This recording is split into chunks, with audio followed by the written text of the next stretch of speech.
Welcome to Legacy Conversations, a channel where we preserve military memories and history. Hello everyone. I want to speak to you quickly about a book called Codename Alphabet 32. And it plays off in Lesotho in the mountains during snow. But what's interesting in this book is we also discuss the Allied war crimes during the Second World War. Now, when I grew up, of course, there were no such thing. I mean, no one ever admitted that the Allies could have done anything wrong. You know, it's always the Germans or it's the Japanese or whoever, but they will never ever admit they done anything wrong. Because we simply don't do such things, apparently. But the facts are that a lot of war crimes was actually committed by the Allies as well. And I'm not saying these things because I hate the Allies. I'm just saying it because in history you need to look at both sides, which is what we're doing at Legacy too. That's why we invite SWAPO members and MK members, even though they haven't come yet. SWAPO did come. That's why we want to speak to them. You know, we need to know both sides, because when you're at ground level, you don't know both sides. And I think with respect, even at senior level, you don't. You've got a job to do and you focus on that and that alone. So there's quite a bit of war crimes which I discuss in the book. The book isn't about the war crimes. I just discuss it inside the book because, like all these books, the GMJ books have history in it. And whenever there's history in those books, you can take for granted that they are actually true and correct as far as history can be true and correct. But anyway, so what happened was during the Battle of Britain, you will know that the Germans got air bases in France after France fell. And I can tell you that in those 6 weeks of fighting, when the Blitzkrieg started and when France basically surrendered and the Brits ran away from the European mainland all the way back to the UK, Dunkirk, other places as well, great defeat, humiliated, ran as quickly as they could, left their weapons behind, pathetic. And when they came back, of course, in 1944, shame, they were under the command of an American general called Eisenhower, who would then become a president later, and a good president in his first term anyway. Second term, he was ill. You know, it was the same case as with Biden. They just kept him propped up, perhaps not as bad as Biden, but same. And by the time they returned, the Brits actually decided to return to the mainland. I think there was something like 40 American and Canadian soldiers for every one Brit. Yeah, I'm not a fan of the British Army, as I said in another video with I think General Liebenberg, when we were speaking about battle group or combat group Juliet. And this is my opinion. Don't bring General Liebenberg into this, my opinion. Well, I asked him, I said, so do you know that there's an army out there which has more horses than tanks? There's a navy out there with more admirals and warships. And guess what? There's Air Force out there with Connor still in the Oxy Road, you know, with equity crap and affirmative action, and they wouldn't appoint young white males to become pilots, and now they don't have pilots. They have to beg them to carry on beyond the age where they want to carry on. We're talking about the British military forces here as in 2025. So I'm talking about the Royal Air Force, the British Army, who started the concentration camps principle in the Boer War. And I'm talking about the Royal Navy, who ain't. They have aircraft carriers. There's 2 of them. They can't even leave harbor or will probably sink by themselves. They don't have aircraft for them, and they don't have escort vessels for them. If you read another book, codename Lucy, you're going to find out what an unbalanced navy really means in war. And I think the Americans are going to find that out too when they start taking on China for Taiwan. It's a fight which, in my opinion, they will lose as soon as the sun comes up tomorrow. And your problem with that is it's only the US Navy who's keeping people away from the mainland. Because as that fake Jesuit President Donald Trump, as he said, there's a big, beautiful ocean, between Russia and as well as the rest of the world, between America and Russia, and he means probably China as well, if you can think that far. Because Atlantic one side and the Pacific, I believe, on the other side. That's not going to help you if you don't have a navy, you idiot. But anyway, they don't read my books. In fact, they ban my books. I've been warning for many years. But let's go back to the Battle of Britain, which South Africa played a major role, when you think about it. People like Sailor Malone was there. Fantastic people. We do speak about Sailor Malone, just mentioning him with Admiral Sutherland. We were at the Naval Museum in Cape Town. We do mention him because he was a graduate of, I believe, a South African ship, Louis Vuitton. Like so many of us away. But anyway, it is fascinating to me, because the Luftwaffe was coming from France and we would then cross the channel, the British channel or something, what do you call it, the English channel. I think Elon Musk is a fellow who I believe has left South Africa not to do military service. If I'm wrong, I apologize. That's what it looks like. When he mentioned in one of his Twitter, whatever, I don't follow that crap, that the English channel is now called something else. I don't know what he wants to call it, but whatever. But they were flying over it to attack Britain. Now, there is a myth, which is also out in my books. Many people think that, of course, the Germans, Luftwaffe was the first people who attacked with mass bombing raids during World War II. We're not talking about the Spanish Civil War here, Guernsey. I know about that. Do you know actually how many people died at Guernsey? Or Guernsey, whatever you call it. The town that was attacked.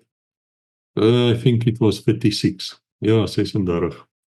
But you know what? If you listen to Western media, you would think there were 10 million who died that day. It's ridiculous. It's ridiculous. Actually, where I think most of the people who actually died during a raid was again an allied war crime for all intents and purposes at Dresden. But of course, we don't speak about that. But in fact, the first, during World War II, where air fleets actually attacked the city where the Russians were doing that, the Soviet Union. And then, of course, came Rotterdam, which was a mistake. The Germans admitted they tried to turn the bombers back. They didn't. And they bombed Rotterdam. And then, of course, Churchill at some stage took over, and Churchill really, really wanted to bomb Berlin. Why? Because he needed something. I mean, he had nothing left. The story, they were standing alone. Yeah, screw all the 100 other nations, from a Commonwealth who were standing with him. They're not important, it's just the South Africans, the Indians, the Australians, New Zealanders, Rhodesians, Jamaica, wherever. No, not important. No, it's only the UK, only the UK shame they were standing alone. You know what? It's pathetic.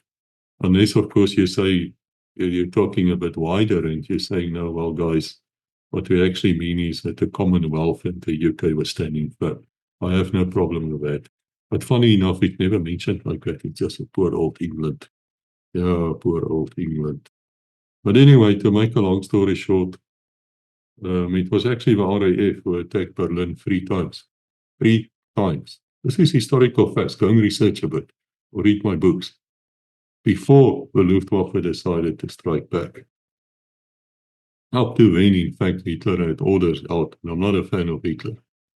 Remember my story with my Jewish grandmother and my wife's family, when and where books. You don't know, haven't seen that, please go and look at it. I'm not a fan of Hitler. But historically, Hitler actually forbade the Luftwaffe to attack Britain in bombing raids because he had some kind of a liking in the English. I don't know why, but he did. It's very strange. It's almost another strange thing in life is that almost all of these dictators, virtually all of them, you mentioned all of them, are Roman Catholics. Why is that? Why is that? I don't know. I have to find out. Read my books and find out. But anyway, I don't have anything about Catholics either. I'm just again mentioning a fact to you. It was RAF who attacked Berlin. And then Hitler made that famous speech where he said, "We will destroy you. We will come back with multiple time war bombs." And then, of course, he tried that. And Churchill was so happy about this because he thought this will bring him, sympathy points and brownie points in the US of A. That's the second beast of the Bible. And he thought that we're going to feel sorry for them and then they're going to help them. That was Churchill's plan. And of course, we know it succeeded in a certain way. It took a while. It's a debate for another time. But the fact is, the Luftwaffe had to cross the English Channel. And it was that great fighter aides, General Adolf Gallant, who recommended that they need to put like little lifeboats in the channel. And then the idea would be is if you're shot down or you have to make an emergency landing, just land close to this thing, which is completely marked with red crosses and completely stocked with food, things like that. And then you land next to it, make your way to this life raft, this life buoy, and then you get inside and you wait. And at some stage, someone is going to come and rescue you, whether it's the Brits with their torpedo boats or motor boats, whatever they had, or whether it be one of these seaplanes from the Luftwaffe, also marked in red crosses, by the way, come and rescue you, take you back. Now, fascinating is that the poor RAF people only had a life jacket. They go down over the ocean. It's the end, basically, because you can't keep warm. Well, even at that stage, the Germans, the Luftwaffe was, I would say, the pride of a Nazi force, besides the SS, of course, the Waffen SS. They were superbly equipped. They had little dinkies. They had like survival gear. They had like dye, which you could throw in the water and make screen, and you can see the guys from far away. Sadly, this also brought on the experiments in the camps, where they started freezing people in water to death to see the effects of that. The big argument started whether you should use the results of those tests, those inhuman tests. I understand the doctors were executed later for doing that, but that's where it comes from. And yes, all the Western countries then started using those tests. But the fact of the matter is, they had the system set out, and the Brits followed always late, of course, with their own little, looked like little rowboats with a hot on it or something, which they put somewhere. But even then, they tried to save these flyers. If you can imagine, it takes time and money to train a pilot. Luftwaffe was not that trained, well trained, by the way. They couldn't navigate. That's one of their major problems, especially the single seater, like fighter pilots, were not really trained to fly at night or to navigate. Well, the Brits, of course, all of them were. You have to give them credit for that. But anyway, this system was going on.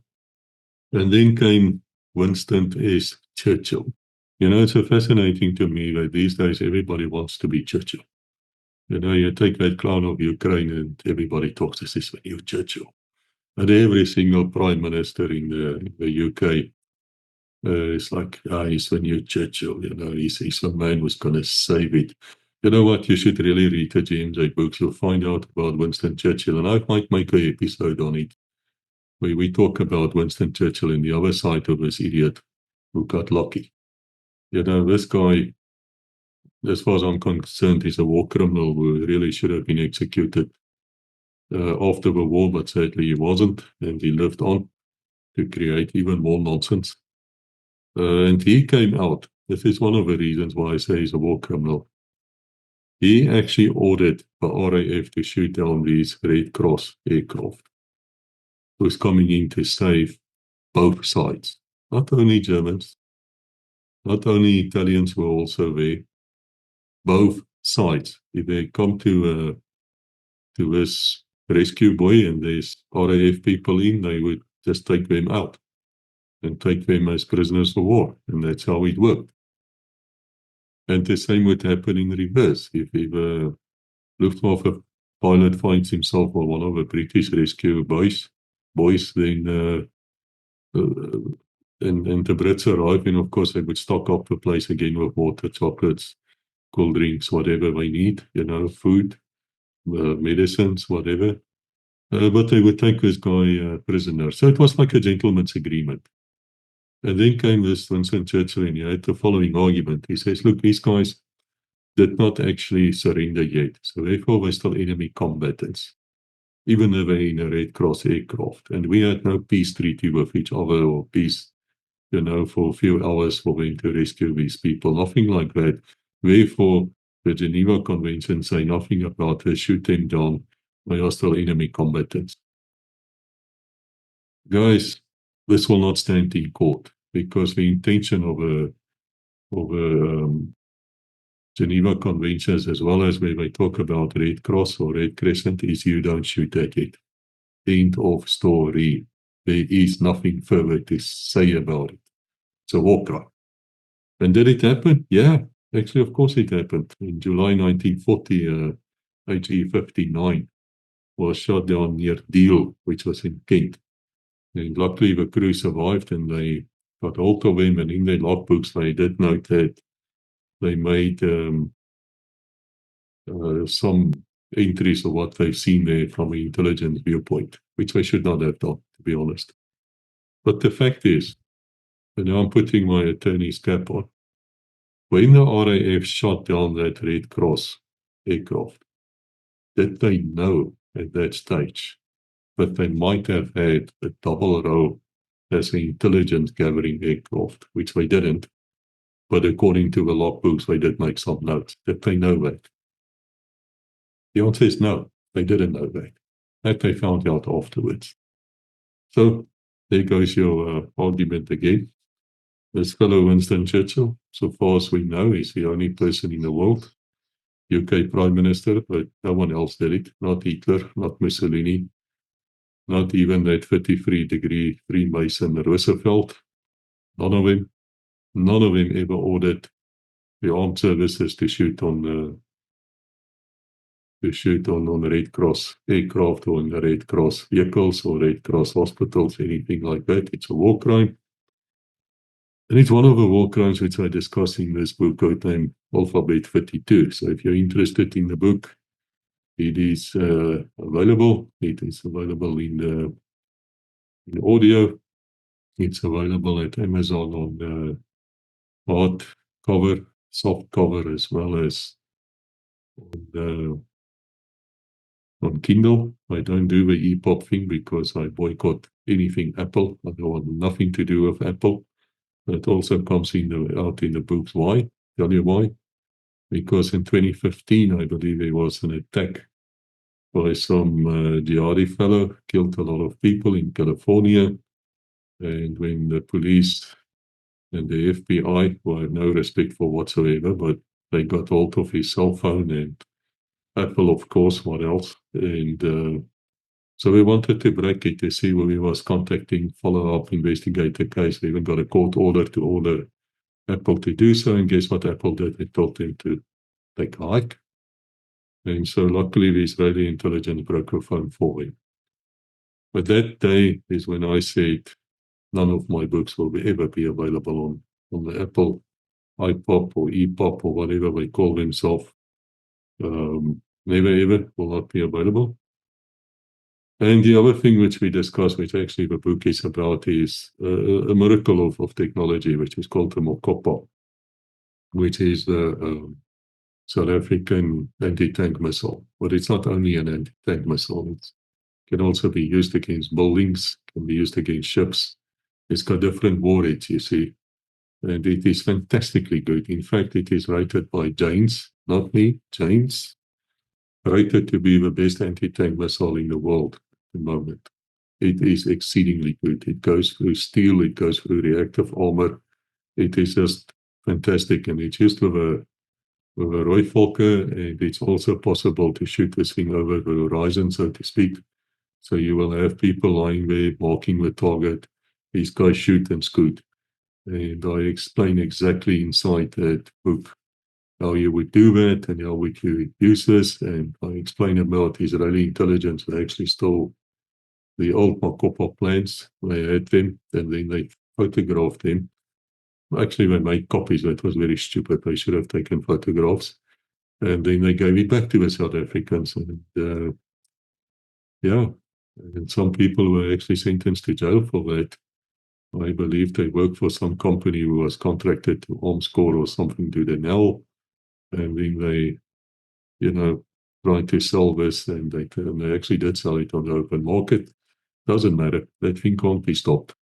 And since then, it was improved, of course. So the technology is still there. People just don't know about it, and they don't care. It's easy for us to just point fingers all the time. Oh, look at this new lot. They're so bad. They're so bad.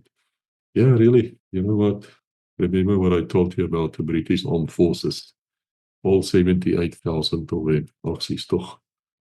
And then they want to threaten a place like Russia with 1.5 million on their arms. You want to threaten a place like China, 2 million on their arms. Really? People should read the GMJ books. You're going to find shocking statistics. You're going to find out things which is not in the mainstream. That's why I wrote the books. Anyway, guys, I've been taking your time long enough. As I said, if you're interested in the books, you want to know about the war crimes, there were many, many others who are equally shocking. Then please get hold of the books. I always say to you, if you get hold of the books and you grab the books, it assists the channel. It helps us to carry on here.